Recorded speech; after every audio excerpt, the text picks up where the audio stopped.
También cuando lo tenga. Amén. Vamos a prestar especial atención versos del 18 al 23. Mire, es imprescindible que estemos atentos, porque si no comprendemos los versículos estos que vienen del 19 al 23, probablemente no vamos a entender después el capítulo 2 del 1 al 10. Así que para entender aquellos que vamos a ver más adelante, es imprescindible entender estos. Dice así la Biblia: por esta causa también yo, habiendo oído de vuestra fe en el Señor Jesús y de vuestro amor para con todos los santos, ¿qué dice Pablo en el 16? No ceso de dar gracias por vosotros, haciendo ¿qué? Memoria de vosotros en mis oraciones, para que el Dios de nuestro Señor Jesucristo, el Padre de gloria, os dé espíritu de sabiduría y de revelación en el conocimiento de Él, alumbrando los ojos de vuestro entendimiento, para que sepáis cuál es la esperanza a que Él os ha llamado, y cuál es la riqueza de la gloria de su herencia en los santos, y cuál la supereminente grandeza de su poder, ¿para con quién? Los que creemos, según la operación del poder de su fuerza, la cual operó en Cristo, resucitándole de los muertos y sentándole a su diestra en los lugares celestiales, sobre todo principado y autoridad y poder y señorío, y sobre todo nombre que se nombra no solo en este siglo, sino también en el venidero. Y sometió todas las cosas bajo sus pies, y lo dio por cabeza sobre todas las cosas a la iglesia, la cual es su cuerpo, la plenitud de aquel que todo lo llena en todo. Vamos a orar. Señor, dirígenos con el poder de tu Santo Espíritu para entender tu palabra y también para exponerla con eficiencia. Danos entendimiento de todo ello y ayúdanos a asimilar estas verdades para ponerlas por práctica en el diario vivir.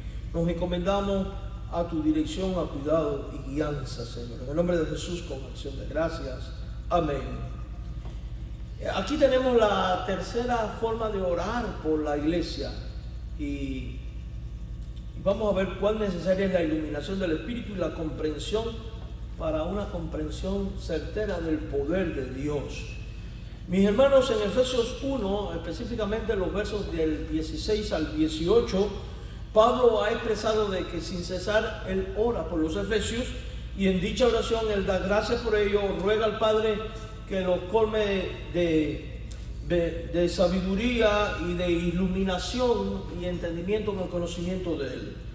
Esa es la segunda petición registrada en los versos 18 al 19, en la que hemos estado ocupados en las últimas semanas. Y hemos visto que es imprescindible entender la esperanza a la que Dios en Cristo ha llamado a los creyentes, cuán importante es tener la iluminación del Espíritu para comprender la riqueza de la gloria de la herencia de Dios en los santos.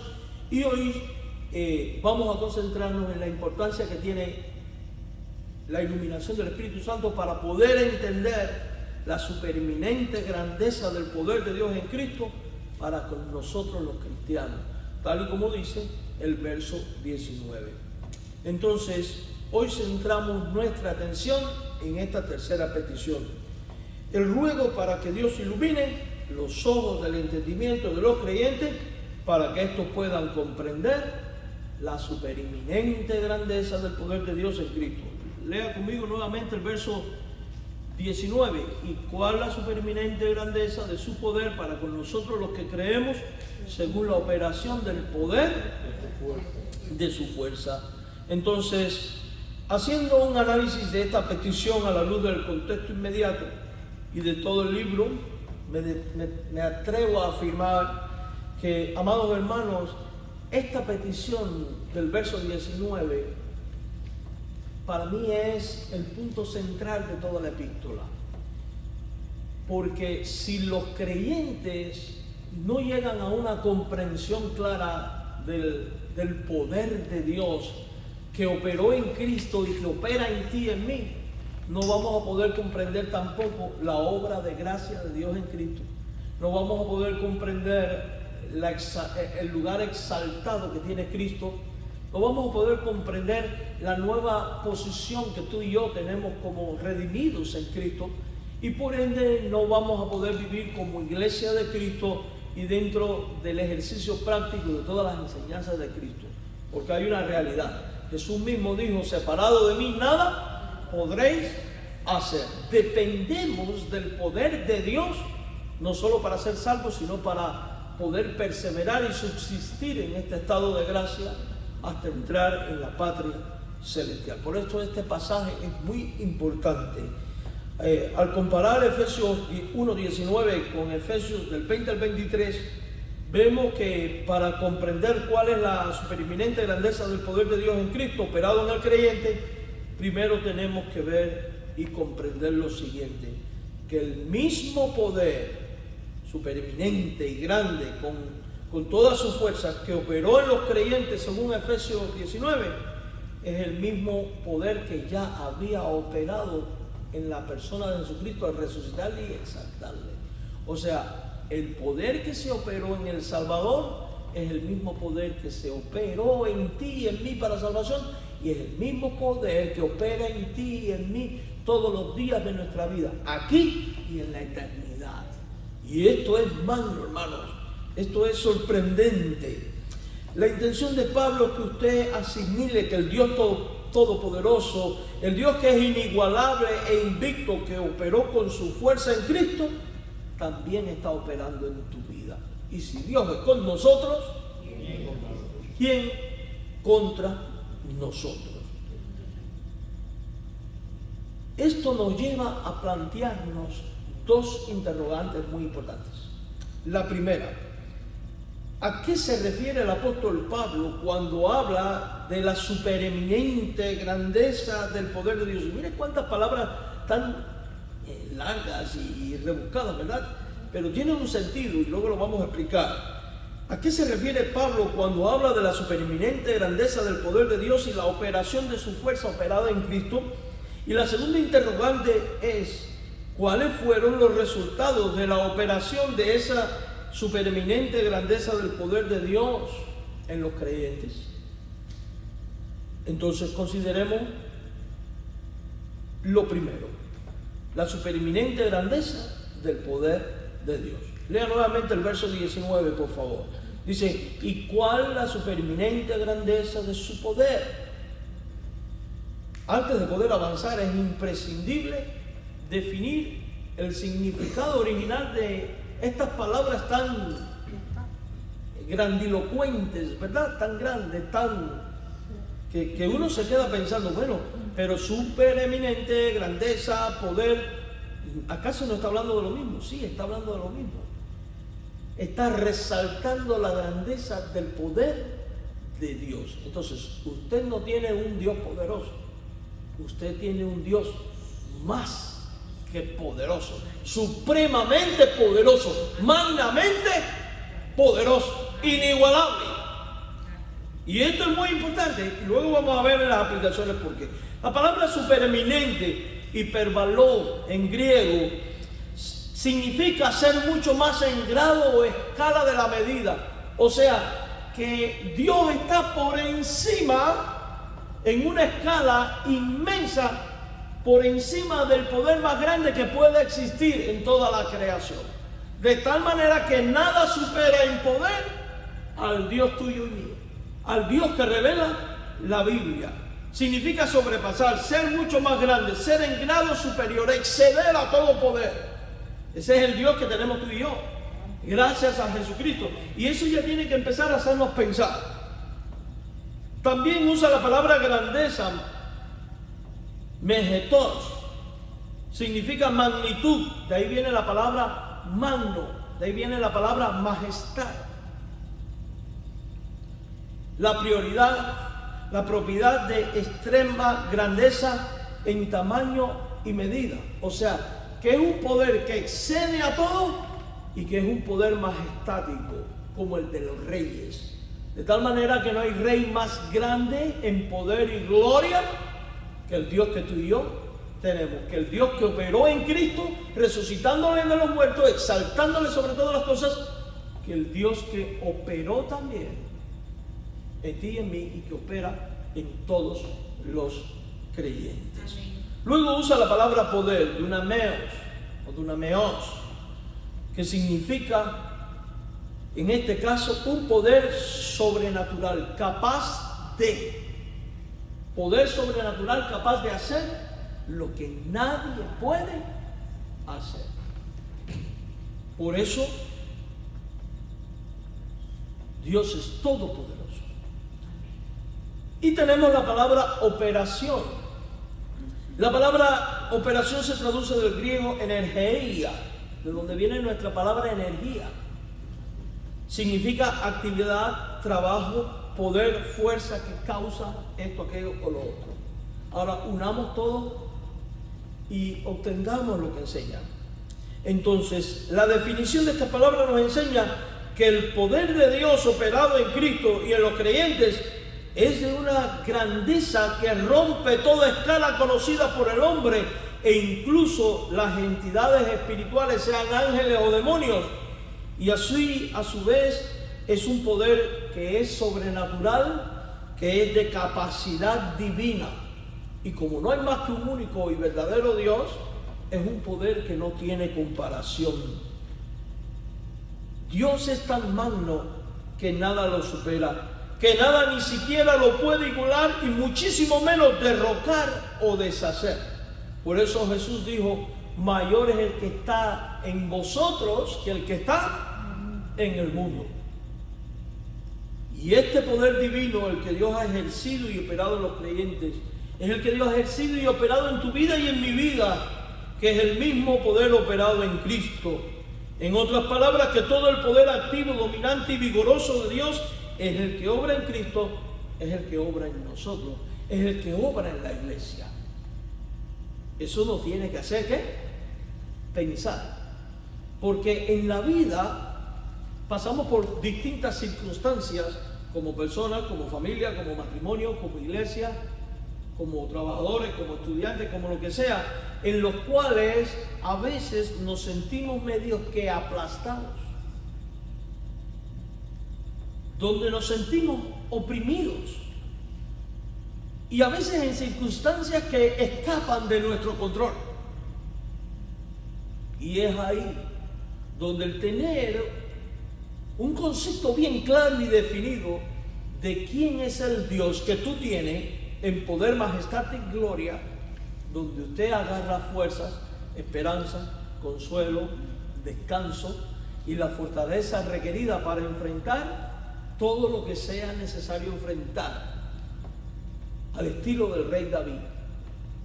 Tú vienes a mí con espada y jabalina, mas yo voy a ti en el nombre de Jehová de los ejércitos. ¿Y cómo es Jehová de los ejércitos? Es este Dios que es magno, poderoso, insuperable, invicto en poder. Y es tu Dios. Si tú eres un creyente en Cristo, este es el poder que ha operado en tu vida. De hecho, es el poder que sigue operando en tu vida y que te permite asimilar y vivir en esperanza la herencia que Dios en Cristo ha provisto para el creyente, tal y como vimos en el verso 18. Además de ello, es el mismo poder que nos capacita para vivir para la gloria de Dios y cumplir con la gran comisión. Toda autoridad me es dada en el cielo y en la tierra, dijo Jesús. Por tanto, ¿qué? Id. Y en otro pasaje, ¿qué es lo que dice? Esperen a que venga sobre ustedes el poder del Espíritu Santo y me seréis testigos. Y en mi nombre echarán fuera demonios, hablarán nuevas lenguas, etcétera, etcétera, etcétera. Antes de considerar cómo este poder opera en los creyentes a partir de Efesios 2, Pablo, que tiene una mente cristocéntrica, quiere que dirijamos nuestra atención al poder de Dios operado en Cristo. Porque no vamos a entender el poder de Dios operado en nosotros si primero no lo contemplamos a la luz de Cristo. Porque ya vimos que el que opera en nosotros es el que opera en Cristo. Por tanto, ahora debemos de detenernos para ver cómo trabajó el poder de Dios en la persona de Jesús. Y cómo trabajó para tu bien y mi bien, fíjese. Por eso, ahora nos hacemos la segunda interrogante. ¿Cuáles fueron los resultados de la operación de supereminente grandeza del poder de Dios y la operación de su fuerza en Cristo? Y vamos a ver los resultados del poder de Dios. Vaya nuevamente a Efesios 1, versos 20 al 23, por favor. Efesios 1, 20 al 23. Vamos a leerlo nuevamente. Dice, hablando de la operación del poder de su fuerza, el verso 19, en el 20 empieza, y cuál la supereminente, la cual operó en Cristo, resucitándole de los muertos y sentándole a su diestra en los lugares celestiales, sobre todo principado y autoridad y poder y señorío, y sobre todo nombre que se nombra, no solo en este siglo, sino también en el venidero, y sometió todas las cosas bajo sus pies, y lo dio por cabeza sobre todas las cosas a la iglesia, la cual es su cuerpo, la plenitud de aquel que todo lo llena en todo. Mi querido hermano en el Señor, una lectura detallada de estos versículos nos muestra que la supereminente grandeza del poder de Dios superado en Cristo fue lo que hizo posible la exaltación de Cristo y el cumplimiento de la misión de Cristo. ¿Sí? Recuerde que Gálatas 4:4 enseña, llegado el cumplimiento del tiempo, Dios envió a su Hijo nacido bajo la ley para redimir. Y la redención solo fue posible a través de la muerte y resurrección. Y la muerte y resurrección, dice este texto, que fue posible gracias al supereminente, glorioso y magno poder de Dios, que fue el que levantó aquí a Jesús de entre los muertos. Ahora, ¿cómo se operó esto?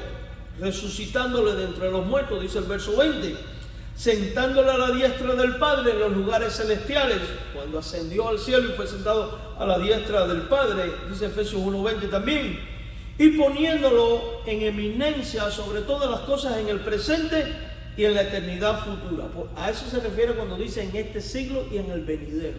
Se refiere a esta vida y a la vida postrera, la vida eterna. Y Cristo fue puesto en eminencia sobre toda criatura espiritual, sean estas ángeles y demonios. A eso se refiere cuando dice sobre todo principado, autoridad, poder, señorío, sobre todo nombre que se nombra. Son las distintas clasificaciones de ángeles y demonios. O sea, Cristo está por encima de todos los ángeles y su poder está por encima de todos los ángeles y su poder y autoridad está por encima de todos los demonios. Ya esto te tiene que ir haciendo ¿qué? Pensar, porque recuerde que la esencia de esto es que Pablo ora para que los creyentes sepan cuál es la grandeza del poder de Dios, y es que el Dios que resucitó a Cristo ha puesto a ese Cristo por encima de los ángeles y de los demonios. Quiere decir que los ángeles y los demonios están bajo la autoridad de Cristo, están sujetos a Cristo, y esto lo vemos en el Evangelio. ¿Quién es este que manda a los demonios y le obedece? ¿Quién es este que habla con esta autoridad? ¿No lo leemos en el Evangelio una y otra vez? Entonces el Cristo que tú y yo tenemos es un Cristo investido del poder de Dios sobre toda potestad espiritual. De hecho, si usted lee con cuidado el verso 22, también dice que Cristo fue puesto en señorío sobre toda la creación. O sea, sobre todo lo existente. Llamado hasta donde yo sé, tú y yo también somos criaturas de Dios, quiere decir que fue puesto en señorío también sobre tu vida.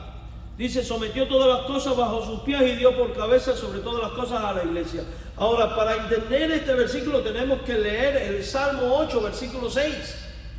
Porque en el Salmo 8, versículo 6 se profetizó sobre el cumplimiento de esta palabra. Cuando dijo el salmista, le hiciste señorear sobre la obra de tus manos, todo lo pusiste debajo de sus pies. Dios en su poder puso toda la creación a los pies de ¿quién? De Cristo. Ahora, ¿a quién más en la Biblia se le dijo, ponle nombre a la creación, gobiérnala? Adán, ¿verdad? Pero Adán fracasó. Y en Corintios va a presentar a Cristo como el nuevo Adán, el que tiene el poder y la autoridad sobre todo ángel y demonio, y el que tiene el señorío sobre toda la creación, y al cual el Padre ha puesto todo bajo sus pies. Nada escapa del señorío de Cristo. Todo es gobernado por Cristo. Vaya pensando. ¿Por qué es importante comprender esto? Luego vamos a ver las aplicaciones, repito. Mis hermanos, también, y esto mucha gente necesita asimilarlo muy bien en el verso 22 al final, Cristo fue puesto de manera especial en eminencia sobre la iglesia. Y dice la Biblia que Dios lo dio por cabeza sobre todas las cosas a la iglesia y que es Cristo el que llena todo en la iglesia. El cabeza de la iglesia se llama Jesucristo. El resto somos un cuerpo dependiente de Cristo, puesto bajo la autoridad de Cristo, puesto bajo el gobierno de Cristo. Entonces, a modo de resumen, el poder de Dios que resucitó a Cristo le exaltó sobre todo ángel y demonio, sobre la creación, sobre todo lo existente y también sobre la iglesia. En otras palabras, Cristo tiene la preeminencia en esta vida y en la futura sobre estas tres cosas. Un análisis detallado de todo esto nos demuestra que el poder de Dios no es una idea entonces que es abstracta. El poder de Dios tampoco es un mito. El poder de Dios es una realidad que además de ser histórica, es real, es eterna. De tal manera que de la misma forma que fue manifestado objetivamente en Cristo en su resurrección, exaltación y entronización y señorío, se manifiesta en todos los creyentes de todos los tiempos, incluyéndole a usted y a mí. Se manifiesta en esta iglesia, se manifiesta en tu vida, en tu matrimonio, en tu familia, en tu contexto, en tu trabajo, con tus hijos, con tu esposa, con tu esposo, con tu economía, con tus problemas, en tus momentos de triunfos y logros, en tus momentos de caídas y fracasos. El poder de Dios se manifiesta en ti. Y de la misma manera que resucitó en Cristo, te ha resucitado para vida eterna. Y de la misma manera que exaltó a Cristo, te exalta a ti, porque el Padre que llama es el mismo que glorifica. Y tú has sido, en virtud del sacrificio de Cristo y por el poder de Cristo, llamado a ser glorificado. Y es importante asimilar esto, porque solo esto nos va a permitir valorar la grandeza de la gracia de Dios, porque merecíamos esto. Esto nos va a permitir vivir al servicio de Dios. Esto nos va a permitir comprender por qué después va a decir en el 2.10, en el 2.8, por la gracia soy salvo por medio del afecto, no es de vosotros, un don de Dios, no por obras para que nadie se pueda gloriar, porque fue el poder, la gloria le pertenece al poder supereminente de la grandeza de Dios que operó en Cristo y ha operado en ti. Esto nos va a permitir entender que como no pudimos hacer absolutamente nada para ser salvos, tener vida, ser sostenidos, etcétera, etcétera, ¿por qué debemos de vivir y andar en las obras que Él preparó de antemano para ti y para mí, como dice el versículo número 10 del capítulo 2? Por eso esto es importante, mis hermanos. Este poder es una realidad manifestada. Por eso es que no creemos en un poder divino hipotético, sino en un poder probado en la historia redentora de Cristo, de todos los hombres y de todos los tiempos. Y por eso se requiere de la fe, porque a veces nosotros repetimos como papagayos: Dios es todopoderoso. Sí, su poder es grande, es magno, es sublime, tiene la autoridad sobre ángeles y demonios, tiene la autoridad sobre todo lo creado, tiene la autoridad sobre la iglesia, pero no actuamos en consecuencia al entendimiento de esto.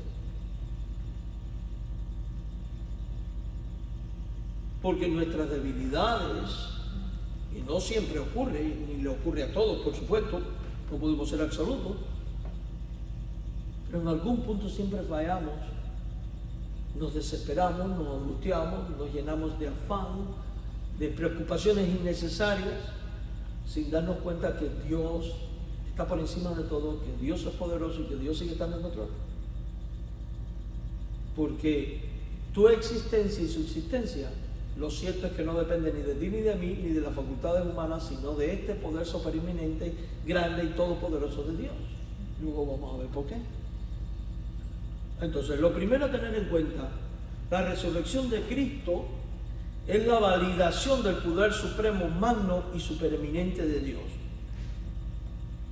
Dios al resucitar a Cristo de entre los muertos, y presta atención a esto que voy a decir, porque aquí vamos a usar un poco la lógica. Dice el texto, el poder que resucitó a Cristo de entre los muertos. Dios al resucitar a Cristo de entre los muertos, ¿qué hizo? Venció a la muerte. Porque si la muerte no lo pudo retener, si el sepulcro no lo pudo retener, ¿dónde está la victoria de la muerte y del sepulcro? Por eso Pablo dice, ¿dónde está muerte tu victoria? ¿Dónde está muerte dónde el sepulcro tu victoria? Perdón. Entonces, venció a la muerte. Pero, ¿qué es la muerte para el hombre? La muerte física y la muerte espiritual y eterna son dos cosas distintas. En la física pasamos todos a menos que Cristo venga antes. La espiritual la van a pasar solamente ¿quiénes? Los no salvos, que es el infierno. Ahora, la muerte en la humanidad, presta atención porque voy a usar una terminología un poquito compleja. La muerte en la humanidad es el efecto de una causa. Es el efecto de una causa. Por ejemplo, vamos a poner algo bien dramático. Supongamos que caiga una bomba aquí. Dios nos libre de eso. El desastre que queda es el efecto, ¿verdad? Lo causante del desastre que es la bomba. Bueno, igual pasa en el mundo espiritual. La muerte es el efecto de una causa. Y la causa es el pecado. Entonces, Cristo al resucitar y al deshacer el poder de la muerte y vencer a la muerte, está demostrando que el poder redentor de Dios fue capaz de deshacer, de quitar, de derrotar y de vencer al pecado que nos separaba de la gloria de Dios, que no nos permitía estar en la presencia de Dios y que nos había enemistado contra Dios y que había acarreado la ira de Dios sobre ti y sobre mí. Entonces, al contemplar que el poder de Dios al resucitar a Cristo hizo esto, algo que yo no podía hacer, que tú no podías hacer, que ningún ser humano podía hacer por ti, definitivamente esto nos extrapola y nos lleva a pensar en la grandeza de la gracia inmerecida de Dios. Y nos motiva a derramar nuestra alma en una adoración continua al Padre Celestial diciendo, oh Señor, gracias porque a través del poder de Cristo tú derrotaste la muerte y el pecado y por ende me has dado vida eterna. Amén. Por eso es que en Efesios 2 después Él va a decir, Él os dio vida a vosotros cuando ustedes estaban muertos en delitos y pecados, en los cuales ustedes anduvieron en este tiempo, como diciendo, ya no andan así. Porque el poder de Dios que levantó a Cristo es el mismo poder que ha renovado tu corazón, perdonó tus pecados, imputó la justicia de Dios, te trajo salvación, te trajo vida eterna cuando tú no lo merecías. Por tanto, es imprescindible entender y asimilar esto y orar para que la iglesia tenga entendimiento claro de cómo el poder de Dios obró de una manera graciosa, no de chistosa, graciosa, imputando gracia en ti y en mí. Porque cuando se tiene un conocimiento profundo de la gracia de Dios operada en ti y en mí, entonces vamos a poder vivir a plenitud para la gloria de Dios, sujeto al señorío de Cristo, disfrutando de la plenitud de Dios que somos nosotros su iglesia, actuando bajo su gobierno, bajo su autoridad, y disfrutando la libertad con que Cristo nos hizo libres para vivir solo para Él. Grandioso, ¿verdad? Ahora, para comprender esto es necesario ir al Antiguo Testamento, al comienzo de todo. La Biblia dice que Dios hizo a Adán y a Eva en un estado de inocencia y los colocó en el jardín del Edén. Eso está en Génesis capítulo 2, específicamente en el verso 16 y el 17, Dios hace un pacto con Adán y con Eva. Mandó Jehová Dios al hombre diciendo: de todo árbol del huerto podrás comer. Génesis 2:17. Mas del árbol de la ciencia del bien y del mal no comerás, porque el día que de él comieres, y dice Dios, y aquí está la sentencia por violar el mandato de Dios, dice: ciertamente morirás. La muerte estaba prescrito cuando no existía a ser la consecuencia de una causa, el pecado. Cuando Adán y Eva extienden su mano y toman el fruto y comen, hay pecado. ¿Por qué? Porque si usted va a la Biblia, a 1 Juan 3:4 dice que el pecado es la transgresión de la ley de Dios. Y Dios le había dicho a Adán y Eva, ¿qué cosa? No comas. Si Adán y Eva violó lo que Dios dijo, están violando lo prescrito por Dios. ¿Están qué? Pecando. Y por eso entró el pecado y la muerte. Pero Santiago 4:17 dice que al que sabe hacer lo bueno y no lo hace, le es ¿qué? Pecado. Ahora pregunto, ¿sabían Adán y Eva que comer de aquel fruto era algo malo? Lo sabían. Por tanto, cuando extendió la mano y comió, pecó también sabiendo hacer lo bueno, no haciéndolo. Consecuencia de aquello, ¿cuál fue? La muerte física y espiritual. Dios los expulsa del santuario. Dios, su ley queda violada. Su justicia necesita ser satisfecha, pero el hombre no puede satisfacer la justicia de Dios. Porque cuando Adán y Eva escuchan a Dios, se dan cuenta que están desnudos. ¿Qué hacen? Se cosen unas hojas de higuera, tratando de cubrir por sus propios esfuerzos su maldad, pero aquello fue insuficiente. Y aquí está la ilustración del primer sacrificio de la historia. Dios sacrifica a un animal inocente para que ocupe el lugar de Adán y Eva, para cubrirlo de la vergüenza. Eso apunta a Cristo, quien dijo Juan el Bautista: es el Cordero de Dios que quita el pecado del mundo, porque a través de su sangre y de la entrega de su muerte y resurrección iba a cubrir nuestra culpa, y por tanto trayendo justicia a tu vida y a mi vida, inocencia, libertad del pecado y vida eterna. Por eso era necesario que el Cristo fuera a la cruz y muriera y resucitara. Y ese poder que resucitó a Cristo, que hizo que lo imposible se hiciera posible, es el mismo poder que hace que tu corazón duro de piedra, insensible a las cosas espirituales, porque el hombre natural no percibe las cosas que son del Espíritu de Dios, porque bueno no hay ni uno, no hay quien busque a Dios, no hay quien haga lo bueno. Es el mismo Espíritu que toma tu corazón, lo transforma, lo hace nacer de nuevo, te da una nueva vida y te ilumina para que entiendas que Cristo es el Señor, el Salvador y la única manera de ser salvo. Eso fue lo que ocurrió en ti cuando tú creíste. O sea que en tu acción de creer está la manifestación plena del poder de Dios en tu vida. Y puede que alguna vez tú hayas pensado: Dios nunca ha hecho nada por mí de manera poderosa.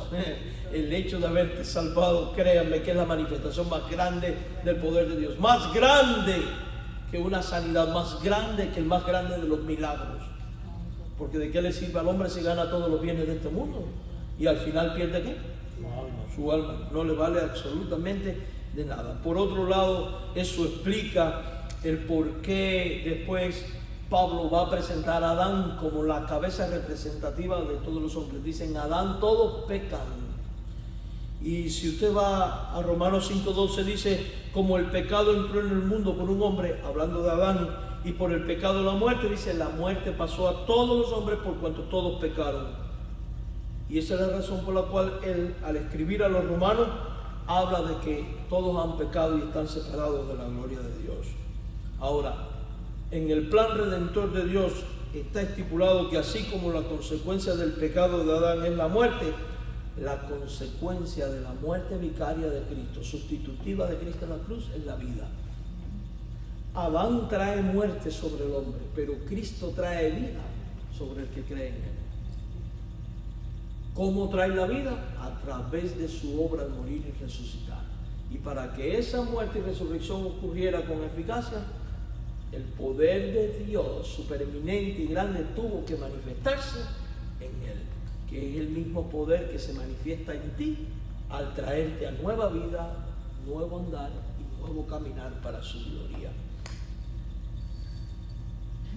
Dice Romanos 5, 17 al 19: por la transgresión de uno solo reinó la muerte, mucho más reinará en vida por uno solo, Jesucristo, los que reciben la abundancia de la gracia y el don de la justicia. Aquí está, dice que por Jesucristo reinaremos en vida, recibiremos la abundancia de la gracia y el don de la justicia. El mismo poder que resucitó a Cristo te resucitó a ti a nueva vida y te resucitará físicamente para entrar en el reino. El mismo poder de que exaltó a Cristo y lo puso como rey a la diestra del Padre, dice aquí que es el mismo que te va a exaltar para que tú reines con Cristo en un don de justicia y de vida. ¿No es eso maravilloso? Dice, reinará en vida por uno solo, los que reciben la abundancia de la gracia y el don de la justicia. Si reinan en vida es porque el poder de Dios que hizo reinar en vida a Cristo hace reinar tu vida en él.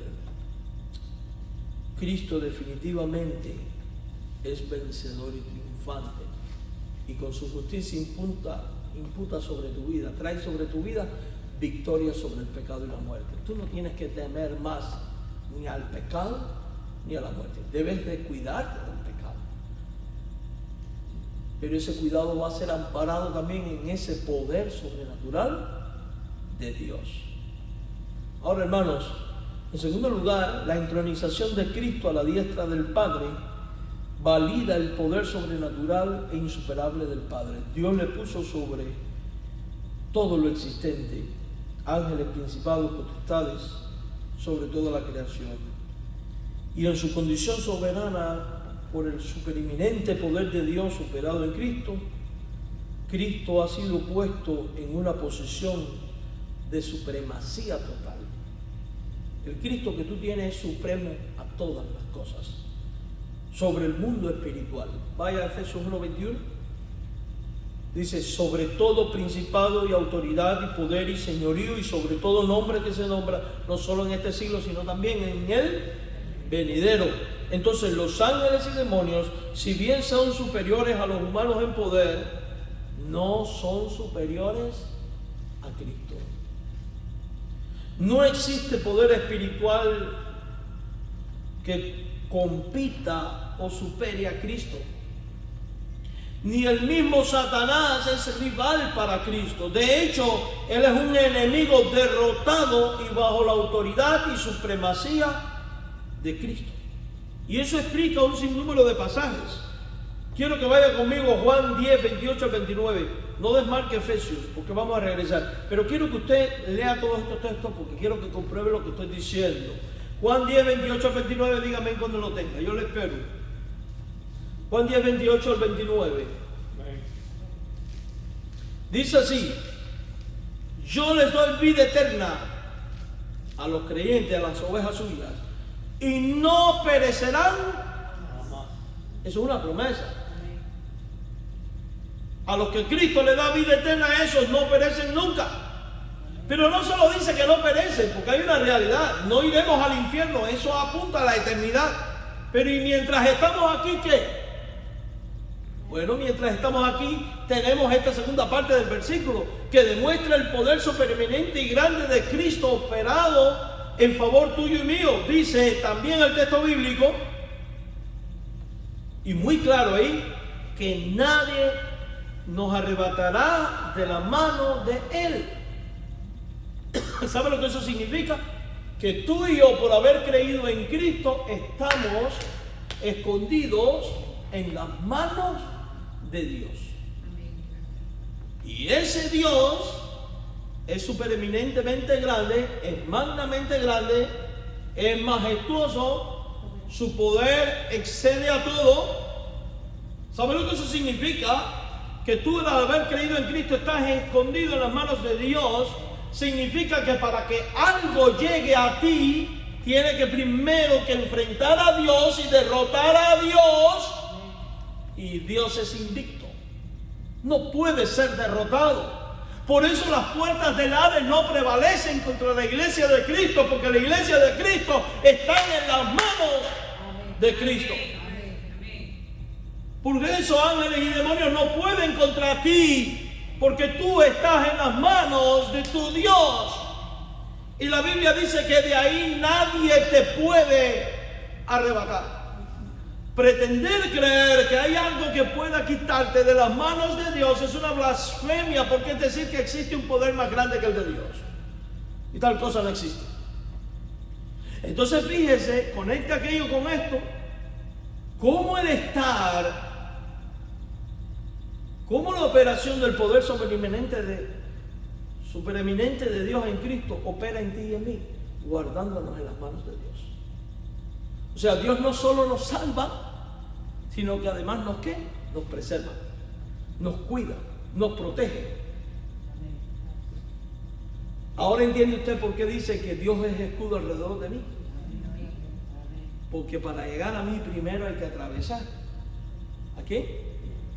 A Dios. Y eso aplica a cada uno de nosotros, a ti y a mí, a todo cristiano independientemente de donde esté. Dice el verso 29, mi Padre que me las dio. Y aquí hay unidad perfecta con lo que dice Efesios. Mayor es que todos. Y nadie las puede arrebatar de la mano de mí. Hijo de Dios, tú estás en las manos de mi Padre. Amén. Y no importa lo que venga, la gracia de Dios en ti está garantizada, porque nada te puede sacar de ese lugar. Amén. Eso no le da tranquilidad a usted en el alma. Amén. ¿Se da cuenta por qué es importante entender que los cristianos entiendan esto? Esto es maravilloso. Vaya a Romanos 8, 31 al 34.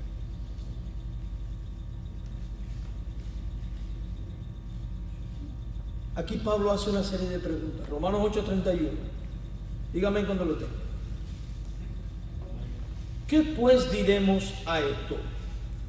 Y Pablo afirma, si Dios es por nosotros, hace un interrogante. ¿Quién contra nosotros? ¿Cuál es la respuesta? ¿Cuál, mi hermana? Nadie. Hasta usted ya la sabe.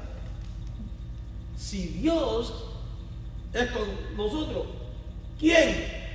¿Dónde está el que se puede levantar en contra del Hijo de Dios, en contra de la iglesia de Cristo? El que lo haga va a caer. Vea toda la historia de la Biblia. Diría el viejo dicho, bueno, en Cuba se dice mucho, no me imagino que sea exclusivo de Cuba, que esto es una pelea de león para mono. El mono amarrado y el mono eres tú. ¿Quién va a perder? El mono. El león es Dios.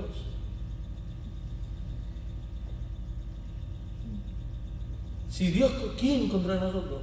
El que no escatimó, fíjense esto, piensa en esto, hermano, porque esto es pensando en ti. Por tal de salvarte y cuidarte, Dios no puso reparos en gastos. ¿Qué dice? No escatimó ni a su propio Hijo, sino que hizo, lo entregó por todos nosotros. ¿A qué lo entregó? A muerte. Dios muestra su amor para con nosotros, que siendo un pecador, Cristo murió por nosotros, que ha dado su unigénito para que todo aquel que en él cree no se pierda, mas tenga la vida eterna. Ahora Pablo pregunta, ¿cómo no nos dará también con él todas las cosas? Oye, si ya él murió y fue entregado, esto es un paquete completo. Junto con él vienen todas las cosas que pertenecen al dominio de Dios. Por eso seremos exaltados y glorificados y bendecidos y cuidados y protegidos y sostenidos y proveídos, etcétera, etcétera, etcétera. ¿Se da cuenta por qué es una necedad afanarse? ¿Por qué comeremos o qué vestiremos? Y acto seguido, en el 33, Pablo vuelve a hacer otra pregunta. ¿Quién acusará a los escogidos de Dios? ¿quién lo puede acusar? ¿Quién es el acusador de nuestras almas? El diablo. Ni siquiera el diablo te va a poder acusar. Nadie puede acusar a los escogidos de Dios. Porque si Dios ya nos justificó en Cristo, al resucitarlo de entre los muertos, entonces ya no hay culpa por el pecado y ya no hay nada que se te pueda acusar. Porque Cristo, tu abogado, intercedió por ti e intercede. ¿Quién es el que condenará? Nadie puede condenar. ¿Por qué? Porque Cristo, ¿qué? Murió, más aún el que también, y mire esto cómo se parece a Efesios, también el que también resucitó, el que además está a la diestra de Dios, o sea, murió, resucitó, fue exaltado, entronizado, intercede por nosotros. Por lo cual estoy seguro, después va a decir en el verso 38-39, que ni la muerte, ni la vida, ni ángeles, ni principados, ni potestades, ni lo presente, ni lo porvenir, ni lo alto, ni lo profundo, ni ninguna otra cosa creada nos podrá separar del amor de Dios que es en Cristo Jesús. Y como si fuera poco, 1 Pedro 1, 3 al 5, Pedro también habla al respecto, y ya estoy terminando. Bendito el Dios y Padre de nuestro Señor Jesucristo, que según su grande misericordia nos hizo renacer para una esperanza viva. Nos hizo renacer para una esperanza viva. Fíjense cómo esto se va a aparecer en Efesios 2, del 1 al 10. Por la resurrección de Jesucristo de los muertos, para una herencia incorruptible, lo mismo que Efesios 1, 18, incontaminada e inmerecible, una herencia gloriosa de Efesios 1, reservada en los cielos para vosotros, que sois guardados. ¿Por qué, mi hermano, dice ahí? Por el poder de Dios, mediante la fe, para alcanzar la salvación que está preparada para ser manifestada en el tiempo postrero. Cuán grande es el poder de Dios. ¿Se da cuenta que esto está apuntando a la gracia? De todo esto somos objeto tú y yo.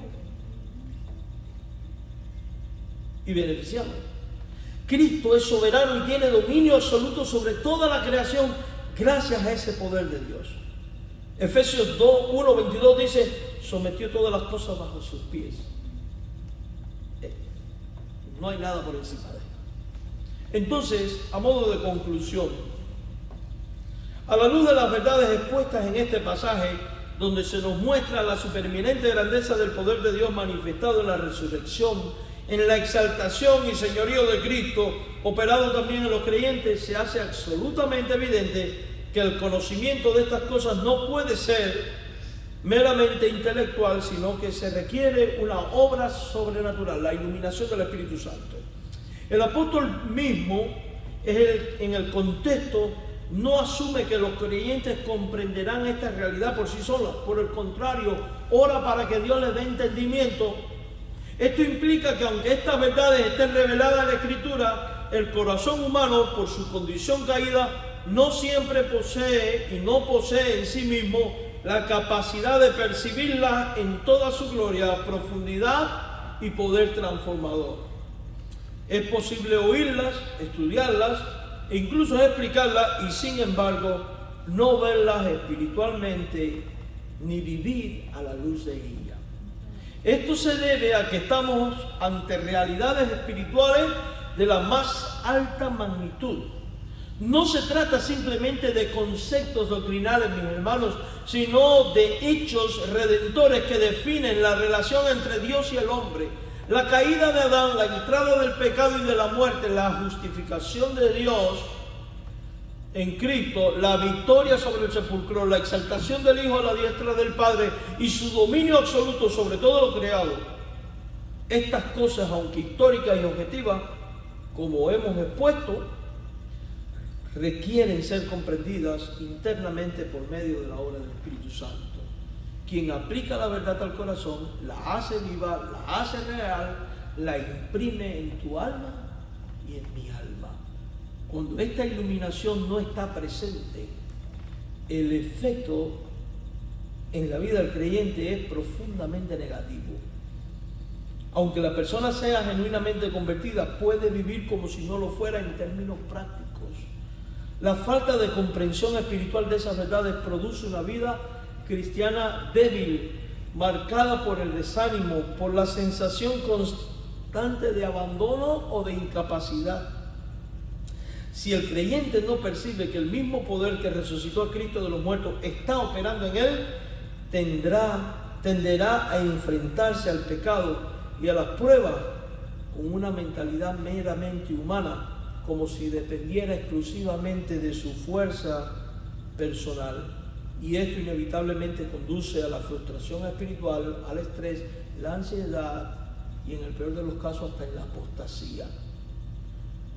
Asimismo, la ignorancia de la supremacía de Cristo, sobre todo principado y potestad, genera temores que son innecesarios. El creyente puede llegar a vivir con una percepción exagerada del poder del enemigo, olvidando que Satanás no es un rival igual a Cristo, sino un enemigo derrotado y sujeto a su autoridad. De igual manera, la falta de entendimiento de que todas las cosas están bajo los pies de Cristo produce ansiedad frente a las circunstancias de la vida. El mundo parece entonces caótico, fuera de control, y el corazón pierde el reposo que debería caracterizar a quien sabe que su Señor gobierna soberanamente sobre todo. Además, sin esta iluminación, la iglesia misma puede ser vista de manera incorrecta. En lugar de ser reconocida como el cuerpo de Cristo, su plenitud en la tierra se reduce a una institución humana más, susceptible a criterios meramente organizacionales o culturales, y finalmente el Evangelio mismo corre el riesgo de ser reducido a un conjunto de verdades doctrinales sin poder, donde la cruz y la resurrección son afirmadas pero no experimentadas como realidades transformadoras. Sin embargo, cuando el Espíritu Santo ilumina el entendimiento del cristiano, el efecto es radicalmente distinto. Las mismas verdades que antes parecían lejanas o abstractas se vuelven vivas, cercanas, poderosas. El creyente comienza a ver con claridad que Cristo no solo murió y resucitó, sino que reina actualmente, que intercede por ti y por mí, y que nos guarda. Esta comprensión produce una seguridad profunda, una confianza inquebrantable que no depende de las circunstancias, que no depende de los recursos humanos que se tengan ni del dinero, sino de la realidad objetiva del señorío de Cristo.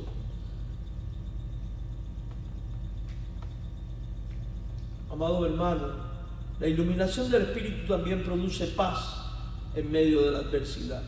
Por eso podemos cantar: alcancé salvación. Saber que todas las cosas están sujetas a Cristo, que nada escapa de su dominio y que todo obra bajo su gobierno soberano, trae reposo al alma. El creyente puede enfrentar las pruebas con serenidad, no porque entienda todas las razones, sino porque conoce a aquel que gobierna todas las cosas, el cual es su Señor, es su Dios y es todopoderoso. Padre, gracias te damos por tu palabra. Cuánta tranquilidad trae al alma cuando entendemos, Señor, cuán grande y extraordinario es tu poder. Cuánto valor añade al concepto de la gracia y del valor de nuestra vida para tu gloria al saber que el mismo poder que operó en Cristo es el que ha operado en nosotros. Danos siempre de la iluminación de tu Espíritu para entender esto y vivir conforme a esto. En el nombre de Jesús. Amén.